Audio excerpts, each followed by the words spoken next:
Install करना है कीजिए। तो यहाँ पे सबसे पहले सर्वर डॉट जेएस। तो हमें सबसे पहले क्या इंस्टॉल करना होता था? npm init -y। इससे पैकेज डॉट जेसन की फाइल आती थी। इसके बाद नोडमोन npm i-d नोडमोन। इसके बाद एक्सप्रेस का सेटअप करना होता था npm i एक्सप्रेस। इसके बाद हमें पैकेज डॉट जेसन में जाना है। यहाँ पे हमारा नोडमोन सर्वर डॉट जीएस को मॉनिटरिंग करता रहेगा। मैंने टाइप लगाया मॉड्यूल। सबसे पहला काम है सर्वर बनाना। तो इंपोर्ट एक्सप्रेस कहां से? फ्रॉम और कॉन्स्ट एक्सप्रेस को एज ए मेथड लेते थे। यहाँ पे एक पैकेज और करना है .env, उसका भी सेटअप कर रहे हैं आज। तो .env के लिए npm i .env, ये .env आ गया हमारा। यहाँ पे एक फाइल बनाते हैं हम .env की, और इसमें एक मैंने पोर्ट डाला, वेरिएबल ले लिया और पोर्ट कर दिया मैंने 3000। इसको इंपोर्ट कीजिए। इंपोर्ट .env कहां से? फ्रॉम .env से। यहाँ पे क्या लिखते थे? .env .config नाम का मेथड होता था। Let port is equal to, और वहां से पोर्ट env से इस वेरिएबल की वैल्यू को उठाने के लिए हमें क्या करना होता था? क्या लिखते थे? प्रोसेस .env .पोर्ट, वेरिएबल का नाम। जो यहाँ पे वेरिएबल का नाम दिया हुआ है ये आएगा। या तो 3000 पोर्ट को लेगा, अगर बाई चांस इसको नहीं लेता है तो मैंने डाल दिया 8000 पोर्ट ले लेगा। दोनों में से एक ले लेगा। app.listen, मैंने कहा जी मेरे पोर्ट पर call back console.log backtick server start at http://localhost:$पोर्ट। चेक करते हैं जी हमारा कौन सा पोर्ट चल रहा है। तो यहाँ पे हमें लिखना पड़ेगा npm start। 3000 ले रहा है हमारा। तो ये कौन सा ले रहा है? हमारी .env वाली फाइल में जो है उसको ले रहा है। ठीक है। इसके बाद हमने बताया था कि आपको यहाँ पे 2 फोल्डर बनाने हैं, एक कंट्रोलर का और एक रूट का। 2 फोल्डर बनाए हमने। रूट वाले फोल्डर के अंदर हमारे रूट बनेंगे और कंट्रोल के अंदर हमारे लॉजिक लिखे जाएंगे। तो यहाँ पर रूट में आए तो हमने यहाँ पर एक web.js की फाइल बना दी, और यहाँ पर रूट बनाने के लिए हमें एक्सप्रेस को इंपोर्ट करना होता है। इंपोर्ट एक्सप्रेस कहां से? फ्रॉम एक्सप्रेस से const router is equal to, इस एक्सप्रेस के अंदर एक राउटर नाम का मेथड भी होता है। ये किया था। इस एक्सप्रेस के अंदर हमारा राउटर नाम का मेथड है। राउटर लिखेंगे भी थोड़ी देर में। इसको लोड कराओ। एक्सपोर्ट डिफॉल्ट, क्या नाम है? राउटर। राउटर को अपने सर्वर पे लोड कराइए। इंपोर्ट राउटर का रखा हुआ है रूट के अंदर web dot app dot use use करते हैं। किस यूआरएल पर? ब्राउजर के /URL पर क्या लोड होगा? हमारा राउटर। ठीक है, अब यहाँ पर राउटिंग बनाएंगे थोड़ी देर में, पहले कंट्रोल में आ जाओ। और कंट्रोल के अंदर हमें एक फाइल बनानी है जिसके अंदर मल्टीपल मेथड यूज करने होंगे आज। इस फाइल का नाम कर दिया मैंने स्टूडेंट कंट्रोलर डॉट जेएस। पहला function let home is equal to arrow function में कन्वर्ट कीजिए, और यहाँ पर रिक्वेस्ट और रेस्पॉन्स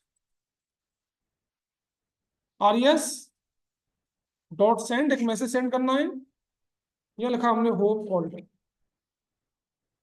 एक और method let about is equal to arrow function में कन्वर्ट कीजिए, रिक्वेस्ट और रेस्पॉन्स res डॉट सेंड, यह लिखा हमने अबाउट कॉल्ड। इन दोनों को एक्सपोर्ट करना पड़ेगा हमें नेमिंग के थ्रू। एक्सपोर्ट कल्लू पर क्लोज, क्या क्या हमारे होम कोमा अबाउट, ऐसे एक्सपोर्ट होंगे दोनों फंक्शन। अब इन दोनों को हमें वेब पे इंपोर्ट करना होगा। कीजिए इंपोर्ट कल्लू पर क्लोज, कहां से, फ्रॉम, अपने फोल्डर से बाहर लिख लो डबल डॉट स्लैश, कंट्रोलर वाला फोल्डर मिलेगा, स्टूडेंट कंट्रोलर डॉट जेएस नाम की फाइल मिलेगी, ये मिलेगी। यहां से क्या क्या लेना है हमें, एक होम नाम का मेथड है हमारा और एक अबाउट नाम का मेथड है, दोनों मेथड इंपोर्ट कर लिए। और रूट बनाओ, रूट बनाएंगे राउटर डॉट गेट मेथड, किस यूआरएल पर, स्लैश यूआरएल पर कौन सा मेथड कॉल होना है, वो दूसरा राउटर डॉट गेट मेथड, किस यूआरएल पर, स्लैश अबाउट यूआरएल पर कौन सा मेथड कॉल होना है। सबको सेव करो और चेक करो हमारा होम कॉल हो रहा है नहीं हो रहा है। होम कॉल हुआ, और यहाँ पर लिखता हूँ स्लैश अबाउट, मेरा अबाउट भी कॉल होगा। कोई दिक्कत यहाँ तक? हमने क्या किया, यहाँ पे एक व्यू नाम का फोल्डर बनाया, इस व्यूज के अंदर हमने दो फाइल बनाई, एक होम की एक अबाउट। होम वाले के अंदर एक स्ट्रक्चर बनाते हुए यहाँ पे लिख दिया दिस इज होम पेज, और इसमें कुछ पैराग्राफ भी डाल दीजिए। लोरम 400 पर, इसी तरीके से अबाउट पे आइए, अबाउट की फाइल बनाओ, और यहाँ पर हमें H1 में लिखा दिस इज अबाउट एज, और एक पैराग्राफ और एक और हेडिंग डाल दी हमने।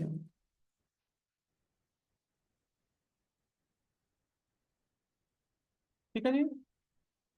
अब हमारा काम क्या है, इन दोनों फाइलों को अपने कंट्रोलर में लोड कराना है, क्योंकि हमें एमवीसी के कॉन्सेप्ट को फॉलो करना पड़ेगा। तो कंट्रोल एरा, और इस कंट्रोल पे अभी तक हमारे यहाँ पर क्या हो रहा था, सेंड के थ्रू एक एक मैसेज सेंड कर। सबसे पहले आपको इंपोर्ट करना पड़ेगा पाथ मॉड्यूल, इंपोर्ट पाथ, कहां से, पाथ मॉड्यूल से। क्यों लिया पाथ मॉड्यूल, क्योंकि हमें ज्वाइन कराना पड़ेगा, पाथ बनाना पड़ेगा। बात समझ में आई? तो सबसे पहला काम क्या हमारा, सबसे पहला काम है जी करंट डायरेक्टरी का पाथ उठाना। अब करंट डायरेक्टरी का पाथ उठाने के लिए अब यहाँ पर रिक्वायर्ड वाला कॉन्सेप्ट तो है नहीं जो मॉड्यूल रैपर काम करे। मॉड्यूल रैपर के अंदर हमारा डबल अंडरस्कोर डायरेक्टरी नेम होता था, लेकिन अभी डबल अंडरस्कोर डायरेक्टरी नेम काम नहीं करेगा, क्योंकि यहाँ पर हमारा हमने यहाँ पर इनपुट लगा दिया, मॉड्यूल लगा दिया है।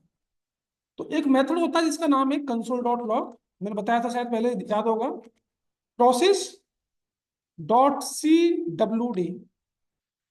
Process dot C W D method का काम क्या है, करंट डायरेक्टरी का पाथ उठाना। चेक करते हैं, इस पर आइए होम पर, यहाँ कंसोल में चेक करेंगे आ रहा नहीं आ रहा है। होम पर आओ, बंद करो, करंट डायरेक्टरी का पाथ उठ के आ गया जी, 2003 तक आ गया। करंट डायरेक्टरी में अब मुझे किसको ज्वाइन कराना पड़ेगा, इस व्यूज को, और व्यूज के अंदर क्या करना पड़ेगा, होम को। तो मैं क्या करूं, यहां पर इसको कट किया, कट करने के बाद मैंने पाथ का कौन सा मेथड होता है मेरा? Join method. ये एक तो करंट डायरेक्टरी कॉमा इसमें कौन सा है? व्यूज। और व्यूज के अंदर कौन सा मेरा? Home dot HTML. चेक करते पूरा पाथ बन के आ रहा नहीं बन के आ रहा?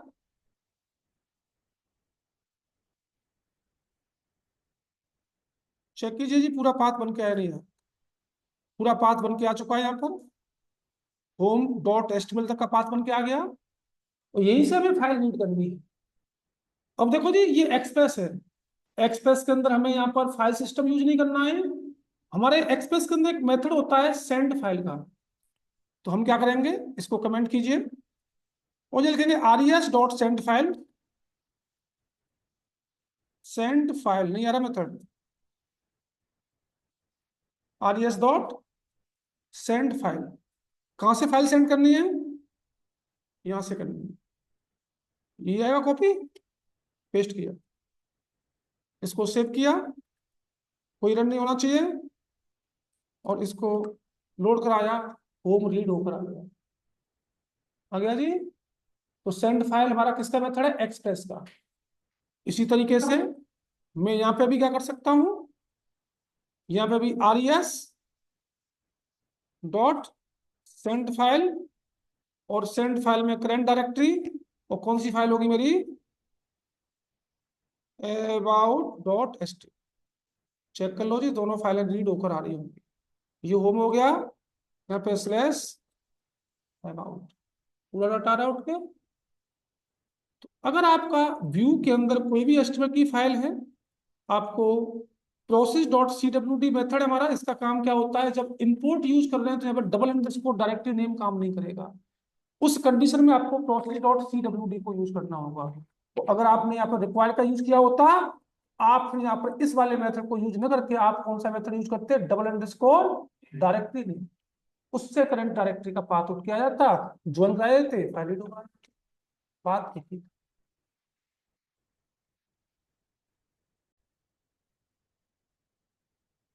मैं यहाँ पर एक और फोल्डर बनाने जा रहा हूँ। मेरे कितने फोल्डर बन गए? 3। एक व्यू का, एक रूट का, एक कंट्रोलर का। मैं यहाँ पर एक और फोल्डर स्ट्रक्चर बनाने जा रहा हूँ, और उस फोल्डर का नाम है पब्लिक।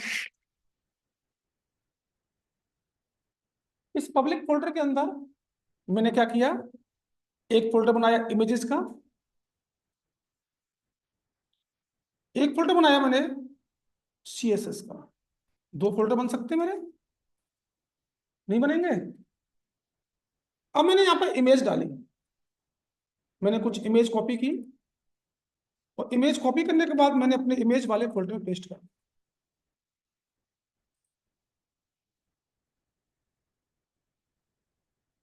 यहाँ पेस्ट कर देंगे। और मैं अपनी एचटीएमएल की फाइल में इमेज लगाना चाह रहा हूं यहाँ पर। अगर मैं इस तरीके से इमेज लगाता हूं IMG अब मैं किस फोल्डर में हूं? बालगलू।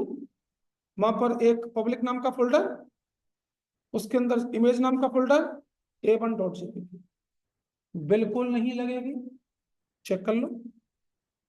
अगर मैं होम पर लोड कराना चाहूं, बिल्कुल नहीं आएगी।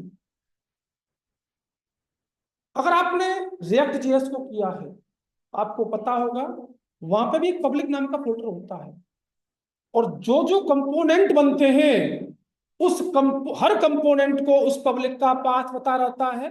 उस पब्लिक के अंदर जो फोल्डर होते हैं उनका पाथ देना होता है। इससे क्या पता चल रहा है? इससे पता चल रहा है कि पब्लिक का जो फोल्डर है वहां पर स्टैटिक बना हुआ है। आप कंपोनेंट किसी भी लेवल पे बनाइए, लेकिन हर कंपोनेंट को उस पब्लिक तक का पाथ पता है। तो मुझे भी क्या करना पड़ेगा? मुझे भी यहां पर इस पब्लिक वाले फोल्डर को स्टैटिक बनाना होगा। जब तक ये पब्लिक वाला फोल्डर स्टैटिक नहीं बनेगा, तब तक हमारा काम ही नहीं होगा। तो इस पब्लिक वाले फोल्डर को स्टैटिक कैसे बनाते हैं? एक्सप्रेस के अंदर एक मेथड है जिसका नाम है एक्सप्रेस डॉट स्टैटिक। दिखाता हूं, मैं डालो एक्सप्रेस डॉट स्टैटिक, बता रहा होगा क्या काम करता है। ये बता रहा है the express dot static function is express serve static files from a specify root directory। जो रूट डायरेक्टरी है उस रूट डायरेक्टरी में कहीं भी स्पेसिफाई कर दीजिएगा, उसको क्या बनाना पड़ेगा, हमें स्टैटिक बनाना पड़ेगा। इन द एक्सप्रेस, ठीक है, यही बता रहा है ये देखो, create a new middleware function to serve file from the given root directory, the file और the serve will the determine वाला combining req.ul from the provider, ठीक है। तो हमें क्या करना पड़ेगा, अपने सर्वर पर जाना होगा, तो अपने सर्वर पर जाकर हमें इस पब्लिक वाले फोल्डर को स्टैटिक करना होगा। स्टैटिक करने के लिए आ जाओ, तो मैं यहाँ पर लिखूंगा ऐप, एक्सप्रेस की हेल्प से होगा, डॉट यूज, मुझे क्या लिखना होगा, एक्सप्रेस डॉट स्टैटिक। किसको बनाना है, मुझे पूरा पाथ देना पड़ेगा, पहले करंट डायरेक्टरी, यहां पे भी मुझे पाथ मॉड्यूल को इंपोर्ट करना पड़ेगा, इंपोर्ट पाथ, कहां से, पाथ मॉड्यूल से। तो मैं लिखूंगा पाथ डॉट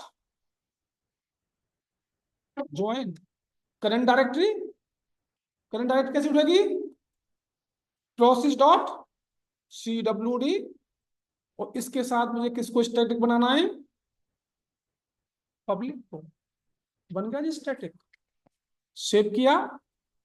अब ये स्टैटिक बन गया तो मुझे क्या करना पड़ेगा, अब इमेज जहां भी यूज करेंगे आपको पब्लिक का पाथ नहीं देना है, इसके अंदर जो इमेज है उसका पाथ देना। आइए, img src, इमेज वाले फोल्डर में पब्लिक तक का सबको पता है, उसके अंदर मेरी इमेज का नाम क्या है, a.jpg। सेव किया और चेक किया, आ गई जी। अगर मुझे इसी को बनाना है स्टैटिक, किसको, इमेजेस वाले फोल्डर को ही, तो यहां क्या लिखूंगा, स्लैश इमेज, या यहां पे कॉमा लगाएंगे, ऐसे भी लग सकता हूं। अब ये इमेज लोड नहीं होगी, इमेज लोड क्यों नहीं होगी, क्योंकि इमेज का पाथ दे रखा है मैंने यहाँ पर। अब ये इमेज लोड नहीं होगी, लोड कब होगी, जब आप डायरेक्ट यहाँ पर नाम डालेंगे, क्योंकि इस पब्लिक के अंदर इमेज फोल्डर स्टैटिक बना रखा है। अब उसके अंदर क्या है, आपकी a.jpg लोड हो रही होगी, चेक कर लो, लोड हो रही है जी। इसलिए हमेशा जो पब्लिक बनाते हैं, मतलब स्टैटिक जो बनाते हैं, वो हमेशा पब्लिक को ही बनाते हैं, कि उसके अंदर हमें सीएसएस को भी तो यूज करना होगा, जावास्क्रिप्ट आगे चल के जावास्क्रिप्ट को भी तो यूज करना पड़ेगा, इसलिए हमेशा पब्लिक को ही बनाएंगे, कभी उसके अंदर फोल्डर जो होंगे उसको नहीं बनाएंगे, ठीक है। ये लोड हो गई। अब मैंने क्या किया, एक स्टाइल बनाई, सीएसएस वाले फोल्डर में गया और मैंने स्टाइल डॉट सीएसएस किया। अब इस स्टाइल की, होम की सीएसएस मुझे स्टाइल में करनी है, लिंक करना पड़ेगा यहां पर, link relation, link relation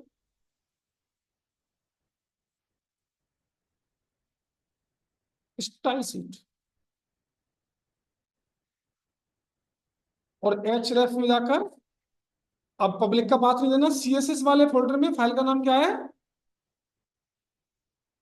style dot CSS, predefined selector कौन से, एच टू पर आओ, इसका बैकग्राउंड ऑरेंज, पैडिंग कर दी 20 पिक्सल और 0 पिक्सल, टेक्स्ट अलाइन सेट कर, चेक करो जी, ये H2 पर इंप्लीमेंट भी हो चुका होगा। मैंने यहाँ पर एक जीएस का फोल्डर बनाया पब्लिक में ही, और इसमें बनाया मैंने रिजल्ट डॉट जेएस। अब इसको भी मुझे लिंक कराना पड़ेगा, कहां पर, होम पर, बॉडी में कराते हैं स्क्रिप्ट सोर्स। अब सोर्स में मुझे जेएस का फोल्डर का पाथ स्लैश फाइल का नाम क्या है, रिजल्ट डॉट जेएस। आ जाओ जी, एक पॉपअप आना चाहिए, alert, page is load, page load करना, ये पॉपअप आना चाहिए, चेक करो जी, ये भी आ रहा होगा, चल रहा है। इस तरीके से आपको इनको स्टैटिक बनाना होगा। जो मेरा कंट्रोलर है, इस कंट्रोलर में मैंने अलग अलग मेथड बनाए। भाई मुझे ऐसे नहीं बनाने, सबको कमेंट कीजिए। और मुझे करना क्या है, यहां पर एक क्लास बनानी है। क्या बनानी है? क्लास बनाइए। क्लास, क्लास का नाम कर दिया मैंने माई क्लास। और इसके अंदर आप स्टैटिक मेथड बनाइएगा। स्टैटिक मेथड बनाने के लिए स्टैटिक कीवर्ड का यूज होता है। और मैंने नाम कर दिया होम, एरो फंक्शन में कन्वर्ट कर दिया। और यहाँ पर आर ई क्यू और आर ई एस, ऐसा लिख सकते हैं। और यहाँ पर R E S dot send, मैंने क्या किया, लोड करा दिया। दूसरा method static about, arrow function में भी कन्वर्ट कर दिया। और सेम इसमें भी आर ई क्यू और आर ई एस। और इस अबाउट वाली फाइल को भी लोड करा दिया। अब यहाँ पे मेरा क्या है, माई क्लास, इसी क्लास को एक्सपोर्ट कर दूं। तो यहाँ पे क्या लिखूंगा, एक्सपोर्ट डिफॉल्ट, डिफॉल्ट के थ्रू कर देता हूं। क्या नाम है, माई क्लास। इसके बाद यहाँ पे आओ रूट पर। रूट पर आपको माई क्लास को इंपोर्ट करना होगा। इंपोर्ट माई क्लास, कहाँ रखी हुई है, फ्रॉम कंट्रोल के अंदर स्टूडेंट डॉट जेएसपी। और आपको पता होगा जब आप क्लास के अंदर स्टैटिक मेथड बनाते हैं तो उस क्लास का ऑब्जेक्ट नहीं बनाते। अगर क्लास के अंदर स्टैटिक मेथड है तो आपको उस क्लास का ऑब्जेक्ट नहीं बनाना, विदाउट ऑब्जेक्ट वो मेथड कॉल होते हैं। कैसे? यहां पर क्लास का नाम क्या हमारी था, माई क्लास। डॉट मेथड का नाम है मेरा होम, कॉल हो गया जी। दूसरा माई क्लास, दूसरे मेथड का नाम क्या है, सेव करो जी और चेक करो, सेम रिजल्ट आ रहा है। और स्लैश, सेम रिजल्ट आ रहा है। ये तरीका सही है, हम यही तरीका यूज करेंगे। और यहां पर इन मेथडों को भी ए सिंक बनाना होगा। इन मेथडों को क्या बनाना होगा, ए सिंक्रोनस। और यहाँ पे आगे चल के हम ट्राई कैच वगैरह भी यूज करेंगे, आगे देखेंगे। ठीक है, तो इस तरीके से आपको इनको यूज करना होगा जब आपको। थोड़ा ध्यान देना, ये रूट है मेरा, मैंने कहा slash about slash colon cat. कोई कैटेगरी आ रही है यहाँ पर यूआरएल से, ये कहाँ जाएगी, आपके कंट्रोल के पास। और अगर मैं किस पे लगाई मैंने, अबाउट पर। और अगर मैं यहाँ पर इसको प्रिंट करना चाहूँ कंसोल डॉट लॉग, तो कैसे प्रिंट होगा, R E Q dot params, ऐसे ही बताया था मैंने। तो यहाँ पे एक ऑब्जेक्ट मिलना चाहिए, चेक करते हैं अबाउट वाले पर। यहाँ पे एक ऑब्जेक्ट मिल रहा होगा। और यहाँ पे मुझे क्या डालना पड़ेगा, स्लैश, कुछ भी डाल दो, रूट मैच नहीं किया। इसको सेव करेंगे, इसको सेव करें, रिफ्रेश, आया। और यहाँ पे क्या आया होगा, एक ऑब्जेक्ट, ऑब्जेक्ट मिला। मतलब रूट से कंट्रोलर के पास वैल्यू आ रही है, लेकिन मुझे क्या करना है, इस कंट्रोलर से इस वैल्यू को भेजना होगा व्यू वाले के पास, क्योंकि मुझे तो उसी पेज पर दिखाना डाटा। तो अब कंट्रोलर से व्यू मतलब इस अबाउट वाले के पास डाटा आना चाहिए। तो एचटीएमएल में तो डाटा गेट करना बड़ा मुश्किल सा हो जाएगा, नहीं हो जाएगा। भाई कंट्रोलर से डाटा पास तो कर सकते हैं, लेकिन यहाँ पर एचटीएमएल की फाइल है, तो इस एचटीएमएल की फाइल में आप डाटा को गेट कैसे करेंगे। तो यहाँ पर समस्या पैदा हो गई है सबसे बड़ी। इन्होंने क्या कहा कि भाई साहब जब ऐसी समस्या है तो आप यहाँ पर एचटीएमएल को यूज मत कीजिए, यहाँ पर एक टेम्पलेट इंजन देते हैं उसको यूज कीजिए। और टेम्पलेट इंजन का नाम है EJS। बहुत सारे टेम्पलेट इंजन होते हैं इसके, तो हमें यहाँ पर टेम्पलेट इंजन यूज इसलिए ही करना पड़ेगा, अगर मुझे कंट्रोलर से कुछ वैल्यू पास करनी है अपने व्यू के पास, तो वो HTML की फाइल में नहीं मिलेगी। उसी के लिए इन्होंने टेम्पलेट इंजन बनाया। जितने फ्रेमवर्क होते हैं उनका अपना खुद का टेम्पलेट इंजन होता है। अगर मैं बात करूं PHP की, PHP में एक लारावेल फ्रेमवर्क है, उसका टेम्पलेट इंजन है ब्लेड। हमें ब्लेड टेम्पलेट इंजन यूज होता है। तो हर फ्रेमवर्क का अपना अपना टेम्पलेट इंजन है, क्योंकि यहाँ पर HTML की फाइल में आप लॉजिक नहीं लगा सकते। सबसे बड़ी समस्या ये आती है। इसलिए हमें कोई ना कोई टेम्पलेट इंजन यूज करना होगा। तो यहाँ पर टेम्पलेट इंजन यूज होगा हमारा EJS। होते तो कई सारे हैं, लेकिन सबसे अच्छा सबसे बढ़िया जो टेम्पलेट इंजन है वो EJS है। इस समस्या को सॉल्व करना होगा।